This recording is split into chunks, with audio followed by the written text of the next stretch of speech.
What happens when a truck gets trapped in an Arctic blizzard? The visibility disappears in under 60 seconds. That is not an exaggeration. One moment, you can see the taillights of the tanker ahead of you, glowing red through the dark like a pair of embers maybe 200 meters up the road. The next moment, those lights are gone. Not dimmed, not fading, gone. And all that remains is a wall of white so absolute, so total, so completely disorienting that the horizon, the road, the sky, and the ground all become the same featureless surface. You are no longer driving a truck. You are floating inside a white void, 60,000 pounds of steel and cargo suspended in nothing, with no way to know if your front wheels are still touching gravel or have drifted silently over the edge of a mountain pass. This is what a whiteout looks like on the Dalton Highway at mile marker 244, a place called Atigun Pass, the highest road crossing in the entire state of Alaska, sitting at 4,239 feet above sea level in the heart of the Brooks Range. This is not a hypothetical. This is not a reconstruction. This is what professional truck drivers for carriers like Carlisle Transportation and Linden Transport describe when you ask them what it actually feels like to be caught in a full blizzard above the Arctic Circle.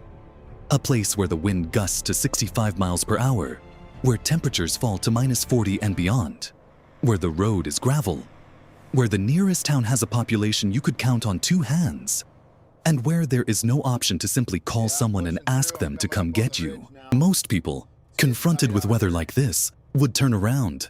They would pull off the road, park somewhere safe, and wait it out. But truck drivers on the Dalton Highway, the haul road as the people who actually drive it call it, don't always have that choice. Because the road they're driving isn't a road in the conventional sense. It's a lifeline. And the cargo in their trailer isn't merchandise. It's the fuel, the equipment, the food, and the drilling components that keep Prudhoe Bay's oil fields operational. If those loads stop moving, real consequences follow. The kind of supply failures that ripple through Alaska's economy in ways that take weeks to repair. If this kind of story is new to you and you're watching from your living room, there's one simple thing you can do that costs nothing and means everything for this channel. Subscribe and share this video with someone who doesn't know what it takes to keep the world moving in places like this. Most of our audience watches from a television screen, and it's a click on a phone or tablet that decides whether stories like this one keep getting told. It matters more than you might think. The Dalton Highway stretches 414 miles from Livengood, a small community about 80 miles north of Fairbanks, all the way to Deadhorse at the edge of the Arctic Ocean near Prudhoe Bay. The road was built in 1974 to support construction of the Trans-Alaska Pipeline. It is mostly gravel, 2 lanes wide, in some sections barely that. According to the Alaska Department of Transportation and Public Facilities, winter conditions on the Dalton can arrive as early as August and persist into June. There are years when it snows in July. The majority of loads moving north on the Dalton at any given time are fuel. Diesel and aviation fuel destined for the equipment, generators, and aircraft that support North Slope oil production. Other loads carry drilling components, construction materials, industrial food supplies for the worker camps, and spare parts for equipment that cannot wait weeks for replacement by air. When the Alaska Trucking Association estimates the Dalton sees between 2,000 and 3,000 truck trips per month, that number represents the industrial metabolism of an entire remote region. Every rotation of a drill bit, every warm meal in a worker camp, every kilowatt of electricity generated on the North Slope, all of it dependent on trucks reaching Deadhorse safely. And the pass they all have to go through to get there is Atigun. Drivers on the haul road have their own vocabulary for the places that test them. They call one section the roller coaster, for the way the road drops and rises over frost heaves with enough severity to send an unsecured load airborne. They call another spot Oh Shit Corner. There's a place named Gobbler's Knob, and another called Beaver Slide, and a stretch known simply as the Shelf. A narrow ledge carved into the mountainside where there is pavement on one side and a vertical drop on the other. These names are not from any official map. They are passed from one driver to the next, earned through decades of close calls and hard experience. The kind of institutional knowledge that never gets written into any training manual, but travels through CB radio transmissions and conversations in the break room at the Tesoro truck stop in Fairbanks. But Adigun is in a category by itself. The pass rises along a 12% grade in its steepest sections, meaning for every 100 feet of forward travel, you rise 12 feet vertically. For a loaded semi pulling 60 or 70,000 pounds of cargo, that grade is a battle even in perfect conditions. The road through the pass is gravel, and it is exposed to winds that funnel through the Brooks Range with extraordinary force. Wind warnings for the Dalton Highway summits regularly cite gusts of 65 to 85 miles per hour. Those are peak gusts, the moments when wind hits your trailer broadside with enough force to move a vehicle weighing more than 30 tons. Alaska's own weather service has issued blizzard warnings for the Dalton summits with snowfall accumulations of 3 to 10 inches combined with those winds. The pass has avalanche gates, physical barriers that close the road when conditions become too dangerous. According to the Alaska DOT, avalanches at Adigun Pass are a common occurrence and have left drivers stranded for days. Here is what most people don't know about a blizzard in a mountain pass at -40. The danger is not primarily the snow. Snow is manageable to a degree. Experienced haul road drivers have driven through feet of accumulated snowfall. What they cannot drive through is what happens when wind velocity and snowfall combine to create a true whiteout. A whiteout is a specific meteorological phenomenon, not simply heavy snow. In a whiteout, the light reflected from a snow-covered ground and the light diffused by falling and blowing snow become indistinguishable. The result is the elimination of all visual contrast. No shadows, no horizon line, no depth perception, no ability to determine where the road ends and the surrounding terrain begins. There have been documented cases on the Dalton where drivers could not determine whether their truck was on the road or off it without physically opening the cab door and looking down. When that happens at Adigun Pass, where a drift off the road means a fall into a mountain ravine, the only rational decision is to stop. But stopping at those temperatures creates an entirely different set of problems that most people have never thought about. A modern Class 8 semi generates enormous heat when its engine is running. The Kenworth T680 and the Freightliner Cascadia, two of the most commonly used trucks on Arctic routes, have diesel engines producing between 400 and 500 horsepower. That engine acts as a furnace for the entire cab system when operating at temperature. The sleeper cab maintains a livable temperature through the engine's coolant loop, which circulates hot liquid through a small heat exchanger. As long as the engine is running, the cab stays warm.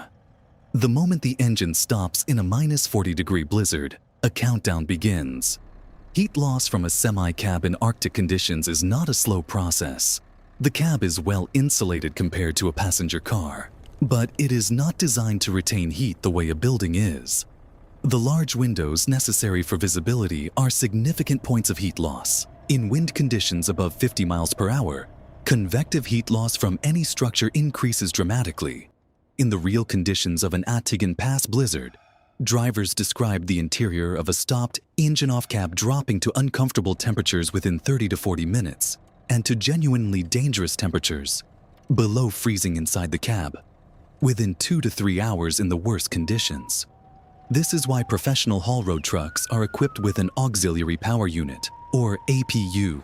The APU is a small, independent diesel engine mounted in the truck's fairing or frame, whose sole purpose is to provide heat, electricity, and climate control when the main engine is not running. Manufacturers like Thermo King and Carrier Transicold produce the most widely used APU systems on Arctic routes.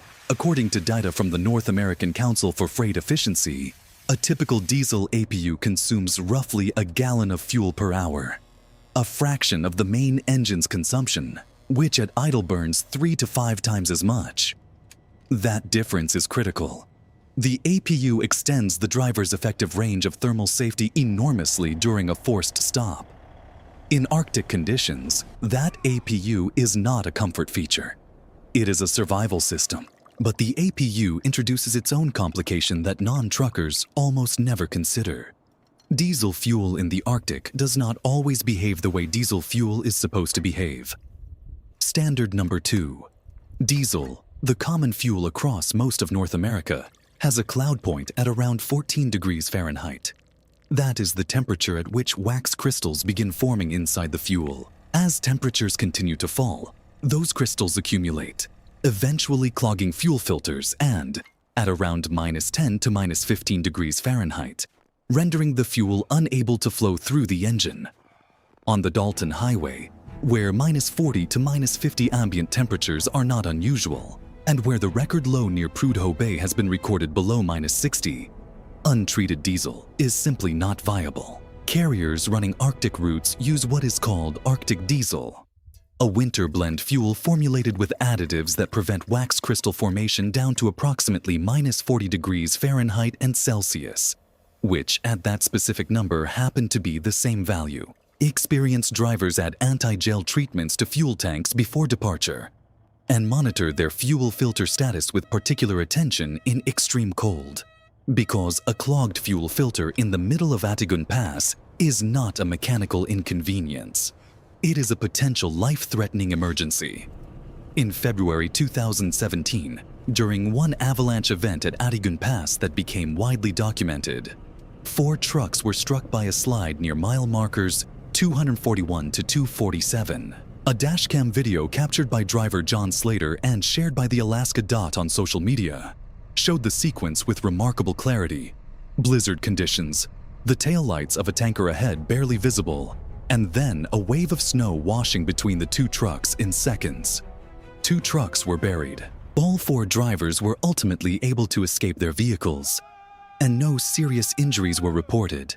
But 2 trucks remained physically stuck in the avalanche debris for over 24 hours, while DOT crews worked to clear the road and use controlled blasting to release remaining unstable snow from the slopes above. In the hours between that slide and the clearing of the road, those drivers were in their cabs, in -30-something temperatures, with stopped vehicles, relying entirely on their APU systems, their emergency supplies, and their training to stay alive and functional. And here is something almost nobody outside the trucking world understands about that scenario. The drivers were, in relative terms, prepared for it. Not because anyone expects an avalanche, but because anyone who drives the Dalton Highway in winter treats every run as a potential forced stop situation. The 3 to 4 day supply of food and water that experienced Arctic drivers carry is not paranoia. It is standard operating procedure.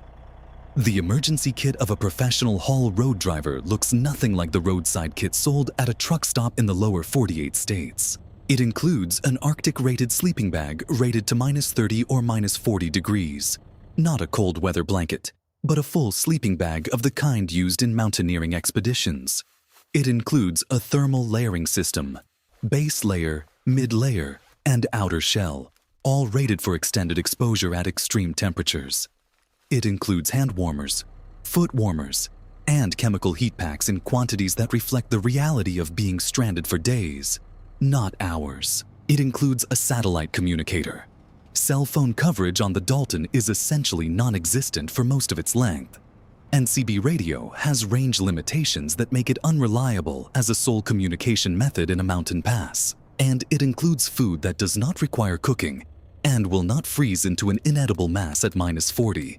High-calorie dense foods that cold weather survival training recommends for environments where the body burns enormous caloric reserves simply to maintain core temperature. There is a physiological dimension to extreme cold that most people underestimate. The human body at -40, even in a cab maintained at survivable temperature by an APU, is under constant biological stress. The body's thermoregulatory system draws on caloric reserves at a rate significantly higher than in temperate conditions.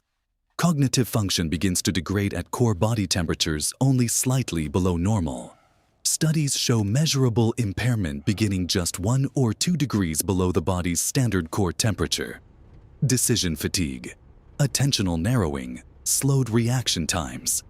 These are not abstractions in an Arctic blizzard. They are the real physiological conditions under which a driver must decide whether to attempt forward movement, stay parked, radio for assistance, or reduce APU output and rely instead on the sleeping bag to conserve fuel.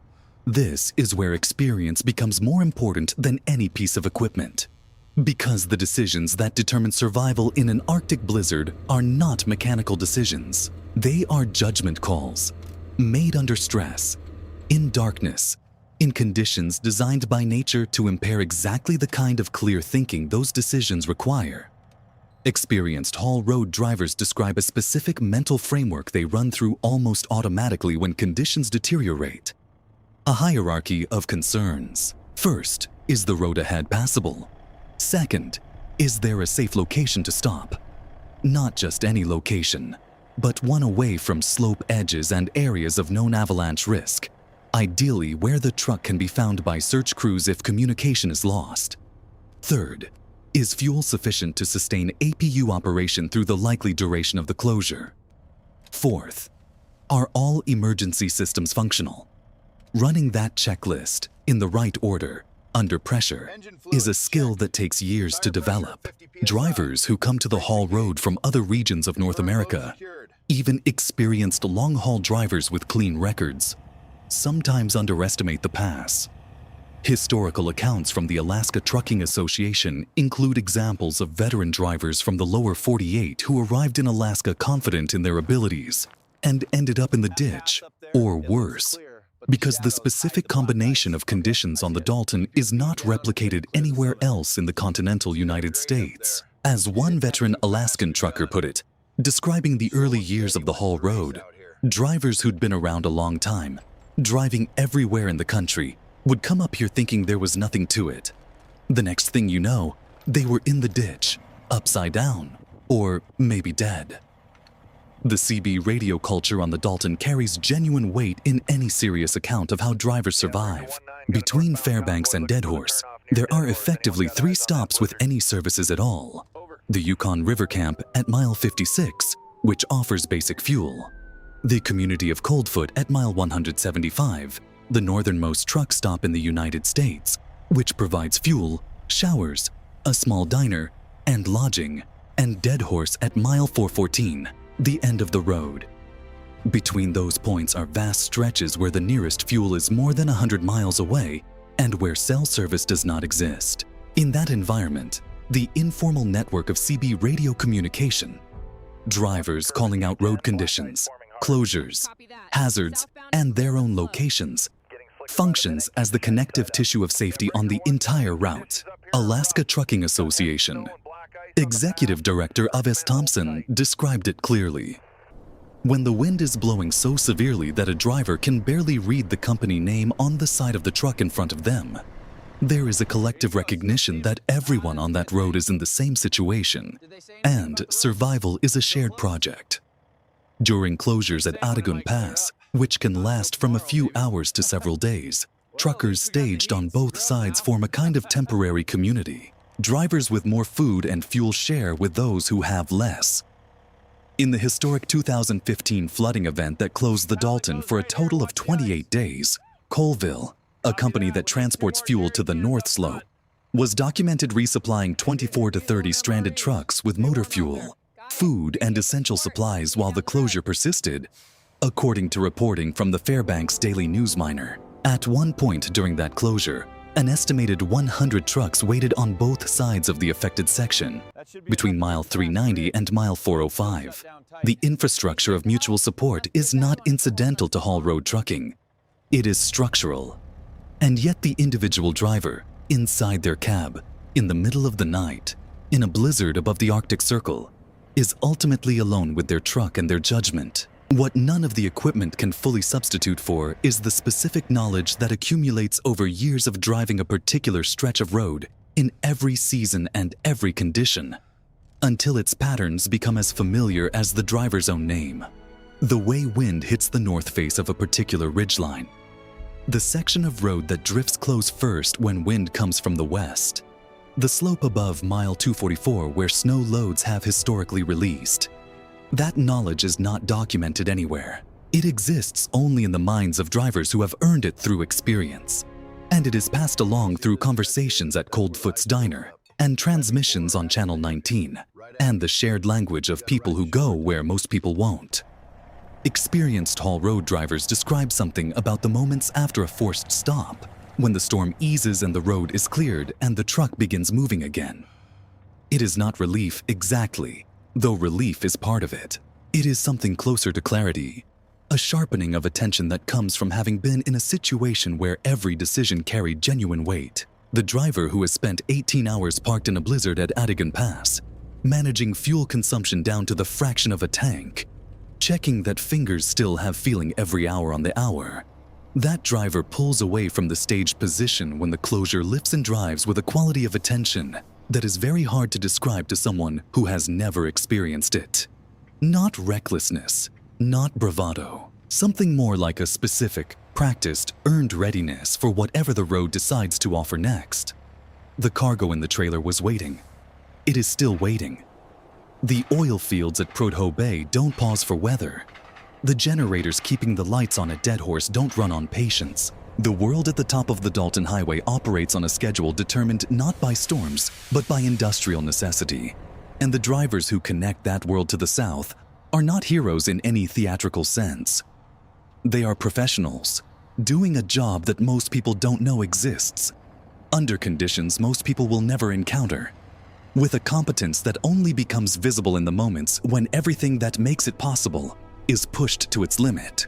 The next time you see a truck on a winter highway, not on the Dalton, just on any winter highway, in any city, during any snowstorm, there is something worth remembering. That driver is managing variables that most passenger car drivers never think about.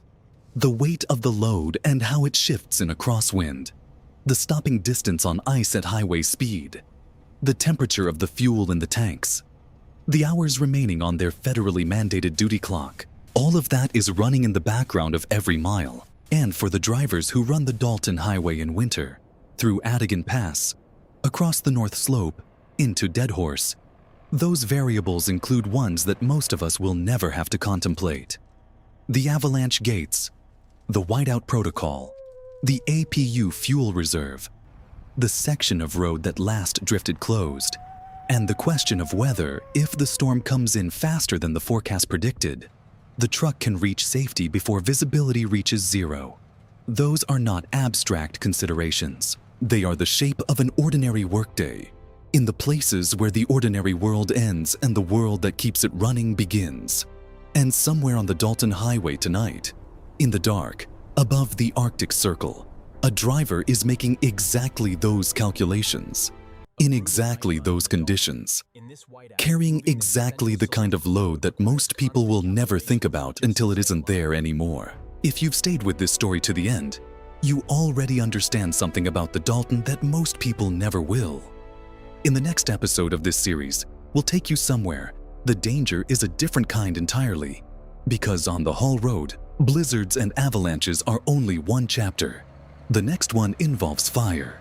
Truckers who drive corridors where wildfire has recently burned face a hazard that is invisible until it isn't, and the decisions they make in those first seconds determine everything.